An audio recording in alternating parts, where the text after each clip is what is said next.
Hot time to go around the National Football League. We do it every day. Here's Shea Norling. All right, big news yesterday. The Bears got chosen for Hard Knocks, and I am unapologetic in what I think of Hard Knocks lately. I think it's wildly overrated. I think it used to be great, and it has become cookie cutter formulaic, and I get bored by it very easily. So I have created a Hard Knocks wish list for the Chicago Bears edition. The things I want to see, and I can create the best version of Hard Knocks in my own vision. I'm going to begin with something that's sort of tongue-in-cheek, but also real. I don't know what episode the cuts start. I think it's traditionally like episode 3, episode 4. Around then, they have to get through training camp to cut day, and then they start cutting players. Mm-hmm. This is on my wish list. I would just like to see Shane Waldron or whoever going to the receivers saying, hey, Velas coach wants to talk with you. Wow. Damn. That's the top of your list. It close. Velas, Eberflus wants a word. This Bring is your what year playbook. for him? Year Bring your 3? iPad. Yep. It's year 3 for him. Bring your iPad, bring your badge. Coach wants to chat. Who's returning kickoffs? Boy, I don't know. Dante Velas has an Pettis? opportunity, I guess, Velas because of has that. an opportunity. Dante Pettis. Tyler Scott did a little bit last year. Who else? Roma Dunze? Maybe. No. No. I wouldn't put him back there. Not with the new rules either, because now returns are going to be more physical. I don't think you want to get Roma Dunze involved in too much scuffling in a return. Let's see what you do, Velas. Better break out quick. Speaking of being patient, how long are we waiting on this? I don't Not know. long. What's better, if Velas gets the coach wants to chat, or if he gets the Jamal Adams, your key card don't work here anymore? Oh, wow. Because that was one of the best Hard Knocks, too. Oh, that's Can't get in the door. Awful. All right, next up on my wish list. This was something I hated when the Lions had Hard Knocks. Jared Goff was not in the show at all. It was like he didn't exist. They never covered him. He was nowhere to be seen. It was one of the biggest stories that you got this cat you brought over in the Stafford trade, who might be the future of your franchise, and he's just not featured at all. Put Caleb Williams front and center, please. I hope. Yeah. I get people were annoyed by the Rodgers thing last year because it was like overboard with the Jets, but I want as much Caleb Williams on the field, off the field, at home, living his life, front and center. I think that's part of the draw, Shay. That was part of the draw, I thought, with the Lions, and they just ignored the guy. Maybe he was boring. Maybe once they got all the tape back, they were like, you know what? We don't need this I part. also don't think that they were expecting him to do what he did. Like, he was a throw. You take Goff's money, we'll give you all these draft picks. We want Stafford. Right. And, oh, wow, he actually played better than we thought. Give the Lions some credit there. Here's really my point, too, though, is like, I don't want the Bears to shield him. I don't want the Bears keeping him out of the limelight on Hard Knocks. I don't Embrace either. it a little bit. Yes, I hope. Well, I hope that is part of that upper management. Whoever had that fun little field trip to New York and to visit the NFL offices. I hope that was part of the message. Embrace what Caleb Williams is bringing to your team, and the attention allow him to do that. He wants it. He's not afraid of it. He's not. I think Justin was afraid of it. That's why we got different moody Justin at the podium all the time. Wait, you think Justin was afraid of the spotlight? He was afraid of the criticism that came with the spotlight. I think I think he came to the podium defensive.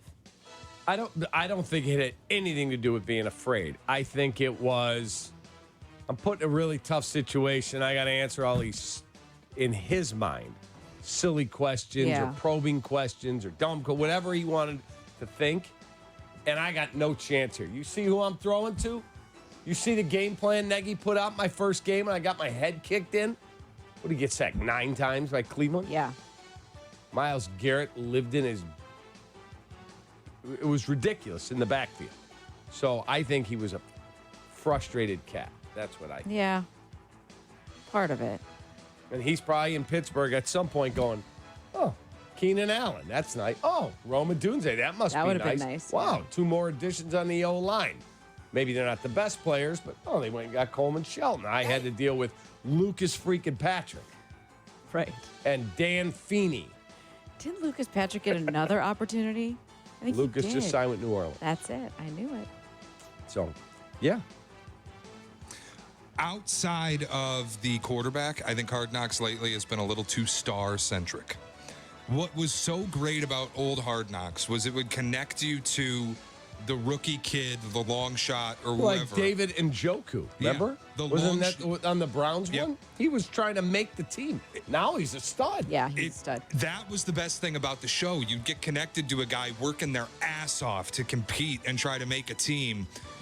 And sometimes they'd get cut, and it would you'd feel it as somebody who had connected with this player for 4 episodes or whatever it is.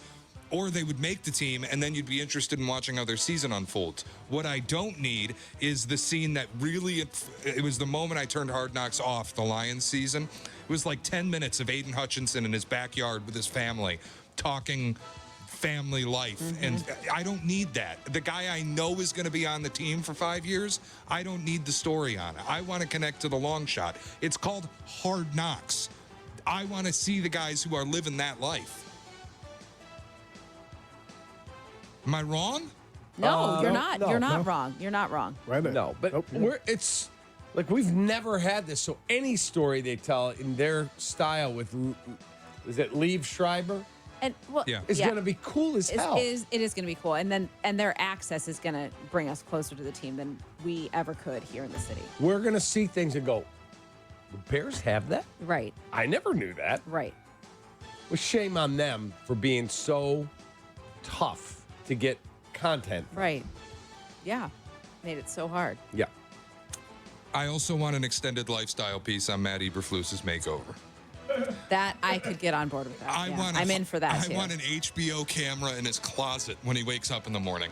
That would be amazing. I want to be see incredible. his wife picking out his clothes, helping him groom the beard. How much product is in his hair? I want to know this. Yep. I'm with you on that. Be God, fun. that would be so cool. I need that as a 5-minute cold open to an episode. Just like black screen, and then the door opens and you're inside Matt Eberflus's closet. And his wife and 2 daughters are Oh, going, they're going, Dad, In the camera. honey, you got to throw that jacket away. It's Right. awful. You're going to get your hair cut. We're doing a bunch of changes here.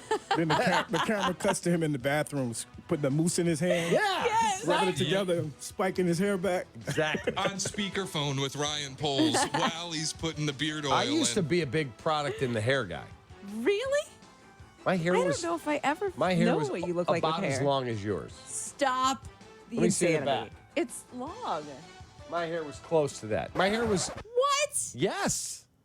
Is there photo evidence of this? I have a photo my wife found of me when my old girlfriend was coming to visit me in college.